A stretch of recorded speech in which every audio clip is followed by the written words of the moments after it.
it's Jessii Vee, and as you can tell by the title of today's video, today I'm going to be talking about a boy who was stalked by a puppet. And yes, I know that sounds so dramatic and how can that be a thing, but no. He was stalked by a puppet. By the way, oh my gosh, this is the first video where you can see my new tattoo. It's really faded right now because it's going through that like healing, peeling phase, if you know what I mean. But it's the broken sword from Lord of the Rings, and I can't wait until it darkens and pops more on my arm. But oh my gosh, this is my waving arm. It's gonna be so weird editing this video, seeing something on my arm. It's still really bizarre to me. So now I got two. How do you guys feel about that? Anyways, before we jump right into today's video, in case you have not seen my last one, yes, we have a new April backdrop behind me. This is so cute. I love it so much. It's like nighttime with magical mushrooms and leaves and sparkles everywhere. I love it. If you would like to win it, all you have to do is be subscribed to this channel, so my Jessii Vee channel, turn on your notification bell, and then head over to my other channel. It's new. It's called Jessie's Bookshelf. I do a bunch of book reviews over there. So all you have to do is go over there, subscribe, and comment anything you want on my most recent video. That video is called Rating My Colleen Hoover Books. You can tell me your favorite book. You can tell me which book you want me to review next. Any sort of comment is how you'll be entered to win. And I'll be also looking for all the people who comment and like all the videos that I post there this month. Anyways though, without further ado, let's get right into today's video. So like I said, this is a story about a boy who was stalked by a puppet throughout his life. It was a marionette doll with a big head, a wrinkly face, and it had these giant bulging white eyes with red pupils. Its hair was black and prickly, its teeth were gigantic, and its mouth could open and close, and its limbs were made out of wood. It was just a super detailed marionette puppet, and it would make this clattering sound whenever it would move. Now, for some reason, this description reminds me of that doll from the horror movie Dead Silence. That was a really creepy movie. I remember that movie so well. And because this is a story I found online, I don't have the actual picture of the puppet that was stalking this guy. So for the sake of your entertainment, I'm gonna have to go online and find random creepy marionette dolls, but I'm probably gonna mostly use the doll from Dead Silence because I just feel that that's what this doll sort of looked like. So let's talk about the very first encounter with this puppet. His earliest memory and first ever encounter with this puppet was on his first birthday. Now, he doesn't remember full details of this day because obviously he was like super young, but he remembers his parents singing happy birthday to him with the puppet sitting on their laps. He didn't remember what it was there for, he just remembered that it scared him to death and he couldn't stop crying. And then when he got slightly older, by just a couple years, when he was able to finally talk, he asked his parents about the creepy puppet and his parents denied it. They said that nothing like that happened at his first birthday. So then we have the second encounter. The next time he saw it, he was around 3 years old, and he was exploring a room filled with old stuff that his parents had stored away, and he found a calendar, but he doesn't really remember the year. Now, there was a photo for each month, like a lot of calendars do, but the only one he remembers was October because the puppet was the image for it. He got so scared that he ran right out of the room, and he tried to show his mom the calendar so she knew this puppet was real, but the room had been very messy, and he ran out of it so quickly that he knocked over piles of stuff, so he just figured that this calendar got buried underneath it and he wasn't able to find it to show his mom. Alright, then we have the third encounter. The next time he saw it, he was 6 years old. It was the middle of the night and he woke up from a nightmare and he can't remember the details of it. He was too scared to go back to sleep, so he went into the living room and turned on the TV. There was this old black and white show playing that was ending, and suddenly the commercials started. And that is when the puppet came on the screen. It was just dancing while loud music played, and this boy started screaming and crying, but by the time his parents came downstairs, the commercial was over and the puppet was no longer on the screen. Then we have the fourth encounter. Now, at this point, he hadn't seen the puppet in a while, but he was having constant nightmares about it, and when he was about 15, he decided to track it down using the internet to find more information about the calendar or the commercial he saw, but he was unable able to find anything when he was searching, and no one had ever heard of it. But one day he got this instant message from someone that he had never spoken to before or heard of before. Their screen name was just this mash of jumbled letters and numbers, but the avatar was a picture of that puppet. And the message said, "Glad that you still remember me." And then it immediately signed off, and it never contacted him or came online again. Okay, then we have the fifth encounter. This poor guy is having so many encounters throughout his life. When he was 20, he was walking by a store that sold toys and dolls, and in the front window he saw the puppet. So he immediately ran inside and asked the clerk if he knew anything about that puppet's history, like when it was made and where it was from, what it was doing in his window. But the thing is, the clerk didn't really know anything. He said the puppet had just been sold to the store just a few days ago, and he would sell it to this boy for only $6. Now, if you ever see a creepy doll or a creepy puppet in a window and they're trying to get rid of it for like only a few dollars, that's a sign. That is definitely a sign. Anyway, he wasn't really sure what to do because he knew this puppet did really scare him, but he thought that also having proof that this puppet actually existed seemed like a good idea, so he could finally show his family, show people around him that didn't believe him. So he bought the puppet and took it home. Okay, so then we have the life with this puppet. For a while, he actually felt better having it, which is kind of surprising. He viewed the puppet as a childhood fear that he overcame as an adult, and even started to believe the explanations his parents had given him for the past appearances of it. Throughout his life, they would tell him that he was only having dreams of this puppet that he thought was super real, but he wasn't actually there. So he kept this puppet in his house, but as he moved on with his life, he sort of just forgot about it. He finished college, he got married, and his wife was just about to give birth. And one day he was cleaning up his room for when the baby came, and he found the puppet dusty and abandoned. Now, he didn't want his kid to see this creepy puppet when he was little, so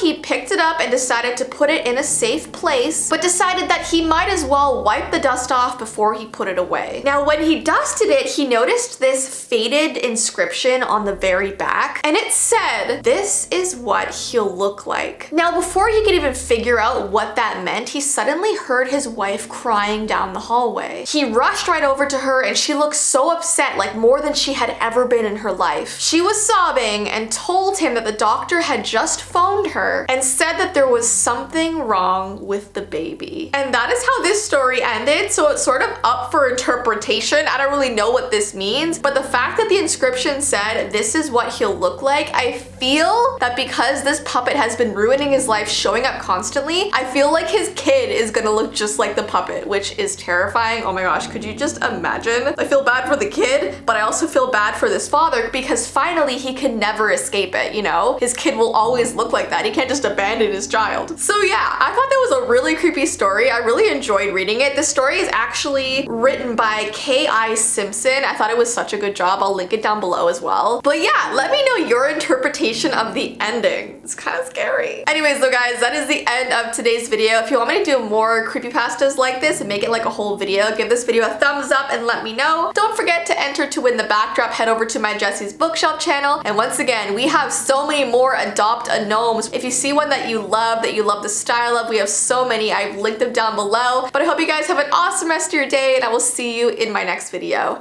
Bye!